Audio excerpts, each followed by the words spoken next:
Communiqué de presse. L'Organisation internationale intermigrants suisse vient par ce communiqué de presse s'indigner sur le décès de l'homme politique Ekane Anissé, mort en détention au Cameroun. Lundi 1er décembre 2025, nous avons appris avec consternation le décès de Anissé Ekane, homme politique connu au Cameroun et président du MANIDEM, le mouvement africain pour la nouvelle indépendance et la démocratie.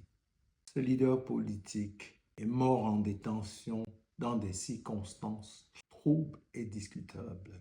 Discutable pourquoi? Parce que les circonstances de son décès font ressurgir sur le débat politique et humanitaire la problématique autour des interpellations arbitraires et des détentions de plusieurs activistes, mais aussi de plusieurs personnes qui ne demandent qu'à comprendre et ou à intégrer la scène politique camerounaise. Les conditions inhumaines de détention deviennent un sujet assez important au Cameroun, mais dans d'autres pays aussi. Le Cameroun ayant ratifié et intégré les conventions internationales devrait pouvoir respecter la dignité humaine, même dans des situations de détention. Ekane Anissé, arrêté le 24 octobre 2025, arrêté, c'est un grand mot. Il a été enlevé. Quand on parle d'arrestation, il y a des règles qui entourent, qui protègent et qui régissent les arrestations. Ce n'est pas le cas. Il a été enlevé et a été placé en détention de manière injuste. Plusieurs chefs d'accusation lui ont été portés. Il a été accusé de tout. Cette arrestation n'a pas été entourée des règles juridiques qui protègent la dignité humaine. Son état de santé qui était connu déjà par tous, mais aussi par ceux qui ont procédé à son interpellation arbitraire, ont eu un impact sur sa santé. Malgré son état de santé fragile, notamment des problèmes respiratoires signalés à plusieurs reprises par la famille, les membres de son parti, les avocats, surtout celles que ses conseils, il a été maintenu en détention dans des conditions indignes, inhumaines, au détriment des règles internationales qui entourent la détention. Ekane Anissé n'était pas un criminel, mais un homme politique. Une personne qui entourait et qui animait la vie politique, qui n'a de cesse cherché à améliorer, à intégrer, mais à développer la démocratie de son pays. Les conditions de détention des prisonniers politiques au Cameroun constituent depuis plusieurs années une préoccupation majeure pour la société civile, les organisations, mais aussi les sympathisants de défense des droits de l'homme. Le départ du président Anissé Ekane, après un brillant passage devant le Conseil constitutionnel de son pays, une instance administrative mais juridique aussi, qui constitue la voûte du développement de la démocratie, honoré ne serait-ce que par sa foi et sa détermination. Il nous souvient que lors de ce conseil, il a dit « Si j'ai offensé les personnes, dans le jeu démocratique, je demande pardon. » Est-ce que ce n'était pas suffisant? Est-ce que n'est-ce pas là la preuve d'une démocratie participative et puis du jeu politique dans la construction d'un État qui se soucie et d'un État qui protège? Malgré ça, malgré tout ce contentieux, malgré ce qui s'est passé, Ekane a été embastillé. Après son décès, après ce qui lui a été infligé, on l'accuse de tout. Est-ce qu'en détention, on a encore la possibilité de nuire autant la dignité humaine, est-ce qu'on la respecte? Le jeu politique est-il devenu module ou alors sujet qui doit être intégré dans un autre registre? Doit-on refaire la démocratie? Comment devons-nous appeler? Est-ce qu'on doit parler de démocratie? Trouvons des mots alors qui doivent permettre aux personnes, aux décideurs, d'arrimer leurs projets politiques, mais aussi de leur donner les moyens de détruire impunément, de punir, de tuer. Est-ce que dans le jeu démocratique, certains ont le droit d'outrepasser les règles constitutionnelles mais démocratiques, les conditions de détention des prisonniers politiques au Cameroun? Et Kane Anissé devrait peut-être être celui qui va ouvrir les portes à sa véritable démocratie, mais aussi au respect du droit, mais aussi à une justice impartiale, communautaire et équitable. Cette façon de détenir et de traiter les personnes est une préoccupation qui est sur la table. Il y a beaucoup de réunions, beaucoup de prises de conscience telles que définies par l'État, les ministères et tout, mais après rien n'est fait. Beaucoup d'enquêtes sont ouvertes, mais on n'a jamais donné les conclusions. Nous côtoyons aussi beaucoup de personnes des États qui ne sont pas toujours d'accord. Il y a des personnes qui, dans un excès de zèle, agissent au nom de la République, au nom d'un État. De règlements de compte se font aussi, des règlements politiques, des personnels. Au-delà de tout ça, on devrait respecter les droits humains, même le prisonnier, même l'assassin a droit à un respect de dignité. Notre préoccupation majeure aujourd'hui en tant que société civile et organisation non gouvernementale, c'est de promouvoir et de faire respecter pas seulement la démocratie, mais protéger la dignité humaine. Le départ d'Anissé Kane vient tristement rappeler la réalité persistante de l'usage abusif de la détention arbitraire. La détention, elle devient arbitraire quand la détention préventive ne respecte plus les règles qui ont été érigées par le législateur. Le recours systématique aux arrestations arbitraires contre des voix dissidentes, celles qui s'opposent ou alors celles qui disent de manière haute le faire valoir de la liberté, mais aussi de la liberté d'expression, le dit haut et fort. Ceux qui aimeraient que leur voix se fasse entendre avec un grand bruit ne devraient pas être embastillés, simplement parce que la Constitution, le droit, les règles internationales leur ont donné la possibilité et ont permis de revendiquer, de promouvoir, mais aussi de protéger. Les interpellations arbitraires sont devenues monnaie courante dans plusieurs États, notamment au Cameroun. C'est d'ailleurs devenu un sport politique démocratique et une règle à respecter dans le processus de gérance et de direction. Nous rencontrons des personnes qui ne sont même pas au courant. On torture au nom de la République. On arrête au nom de la République. On détient au nom de la République. On réprime au nom de la République. On est passé à l'étape supérieure. Maintenant, on tue au nom de l'État. On se cache derrière l'État pour commettre des exactions. Les journalistes sont embastillés, sauvagement torturés dans des conditions tellement dégradantes. Le journaliste Martinez Zogo, de prime abord, est dans les déclarations préliminaires qui ont été faites. Nous savons dans quelles conditions cette personne a été assassinée.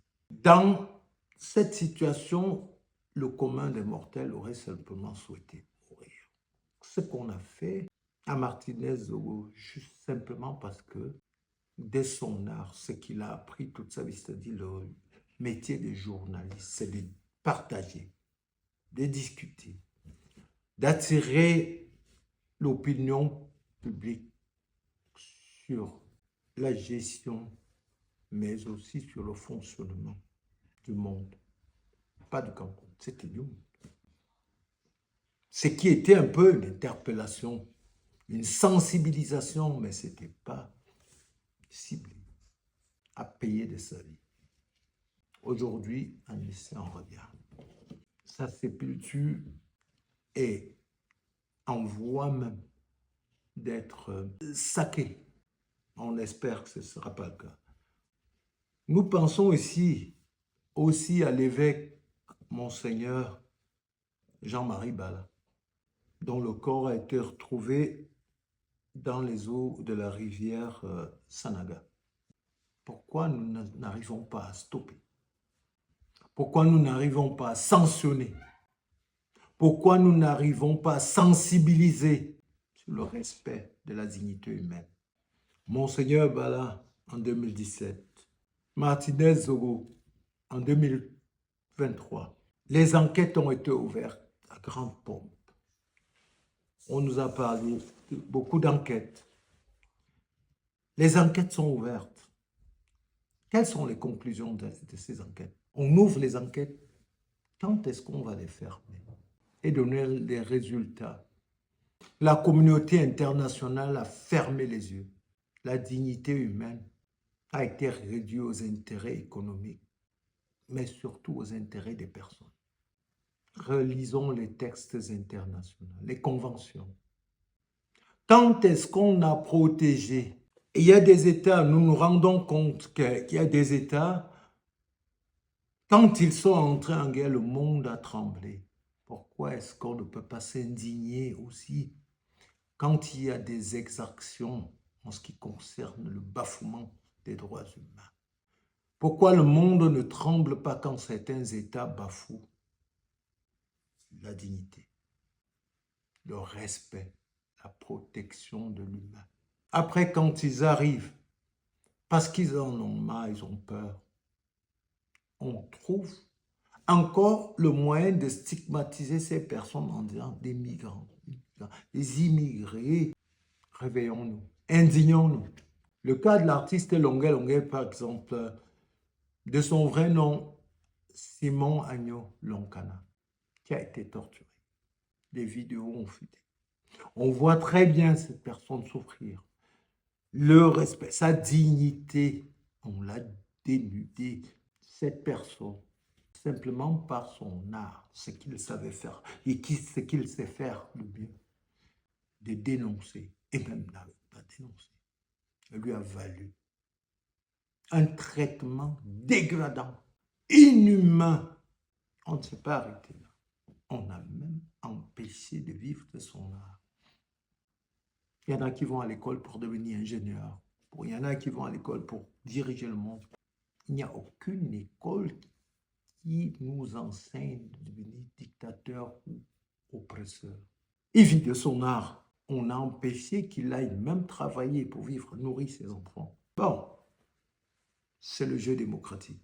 Ce qu'a subi Longuet Longuet nous montre un mécanisme qu'a intégré certaines nations pour asseoir le non-respect des droits humains. On ne va pas s'en dire. Malgré toutes les preuves qui étaient palpantes, qui étaient là, Longuet Longuet, suite à tout ce qu'il a vécu, a toqué après avoir pu sortir, a demandé à certains pays, dans la France, juste une protection qui lui a été refusée. Fût-il, il avait fait une erreur par le passé, est-ce que ça lui interdisait le droit d'être protégé suivant les conventions qui ont été ratifiées par différents États? On est là dans une justice de poids, de mesure. Indignons-nous. Arrêtons d'être complices. Sensibilisons, protégeons l'être humain. L'humain devrait être au centre de nos intérêts. La politique, certes, elle n'a pas de ligne directive, mais elle devrait respecter les règles démocratiques, les conventions et protéger le peuple qui lui donne le pouvoir, le mandat de l'accompagner. Ennemis suisses, intermigrants en Suisse aujourd'hui s'indignent face à cette recrudescence de violation des principes des droits humains au Cameroun mais dans le monde. Nous exigeons des autorités camerounaises l'ouverture immédiate d'une enquête indépendante.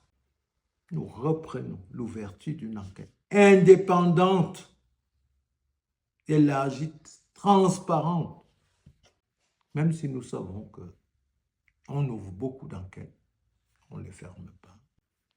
Nous connaissons des personnes au sein du sérail qui sont prêtes et qui sont d'avis qu'il va falloir changer. Pour une fois, pardon. Indignons-nous.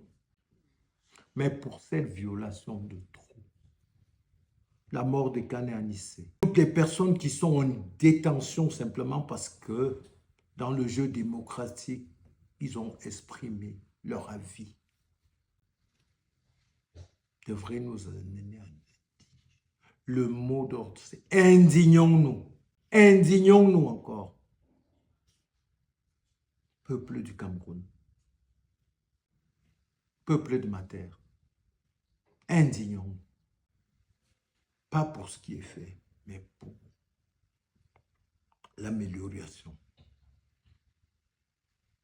Un autre monde, un autre Cameroun est possible. C'est de pouvoir discuter ensemble. Améliorer nos conditions. L'heure n'est pas à l'accusation. L'heure n'est pas au pointage. L'heure n'est pas